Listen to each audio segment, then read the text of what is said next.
Salut et bienvenue sur cette vidéo. Je m'appelle Valentine et aujourd'hui je te propose les différentes options pour explorer Paschimottanasana, cette flexion avant quand on a les jambes tendues et le buste qui veut glisser vers l'avant.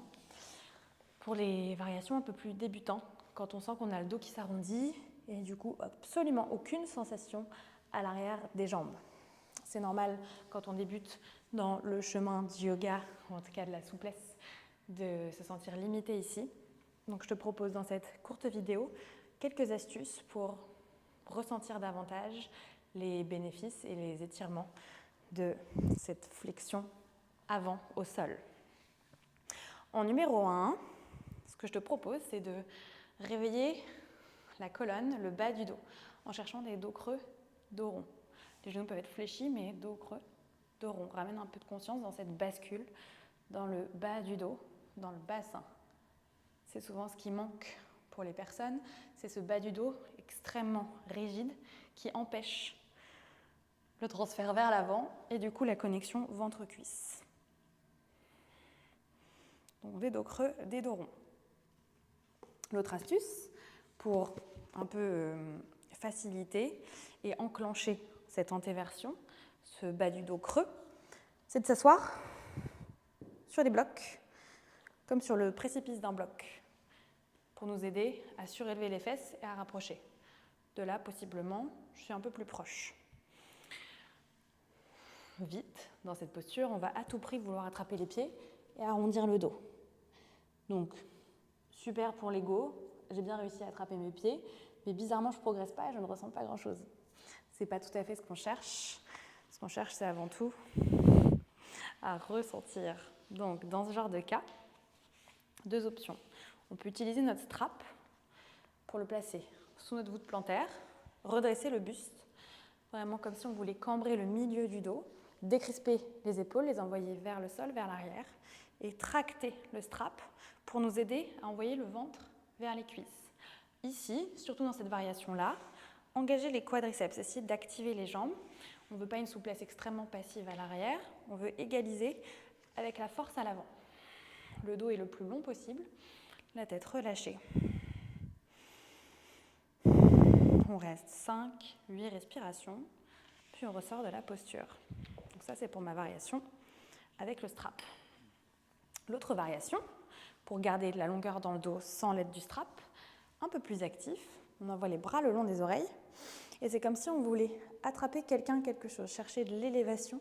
Ici, les dorsaux qui remontent, qui s'étirent, les épaules qui s'ouvrent, et on cherche à ramener ce ventre vers les cuisses, en maintenant ce dos extrêmement long. Donc peut-être qu'on est ici, on flexe les pieds, on engage les jambes, et c'est super. Au fur et à mesure, on pourra glisser, glisser, glisser, glisser, sans arrondir. Dès qu'on arrondit, c'est qu'on allait trop loin, on remonte, on redresse. Pareil, on reste environ 5 respirations, puis on remonte. Ça, c'est pour mes deux premières variations actives. Paschimottanasana peut aussi être plutôt dans une version yin, où on vient croiser nos bras, nos avant-bras derrière les cuisses, décoller les talons. Et cette fois-ci, on a vraiment cette connexion ventre-cuisse. Les genoux sont fléchis, la nuque est détendue. Puis d'ici, les talons peuvent, au fur et à mesure, glisser vers l'avant. Les orteils restent vers le ciel et on glisse, on maintient. Au début, on sera peut-être ici. C'est pas grave, super. Au fur et à mesure, on pourra trouver un peu plus d'espace, de longueur.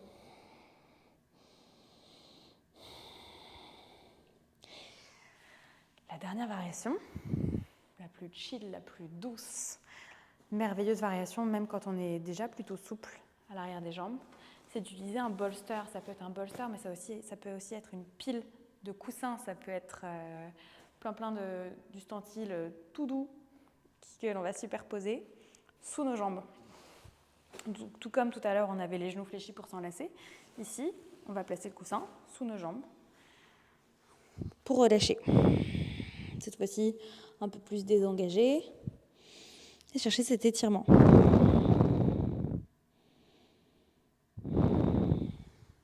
Dernière variation avec le bolster, ça peut aussi être de le placer, les pieds légèrement séparés, de le placer entre les chevilles pour laisser le front se déposer. Et au fur et à mesure, laissez le bolster glisser vers le sol, peut-être à la fin pour déposer juste le front.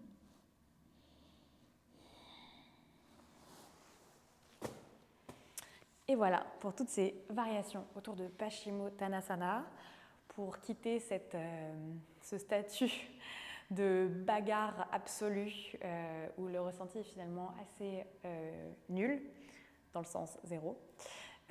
Donc voilà, pensez toujours à trouver ces ajustements avec les bollocks, avec les sangles, peut-être pendant un cours de yoga, un cours de vinyasa, un cours d'ashtanga, de hatha, ou à la maison, un peu plus chill avec les coussins pour vous reposer et vraiment permettre au corps de se détendre. En utilisant le support, c'est là où le système nerveux va un peu plus s'abandonner et donner le signal aux muscles, au corps de chill et relâcher. J'espère que cette vidéo vous a aidé et je vous souhaite une très très bonne journée. Je vous dis à bientôt.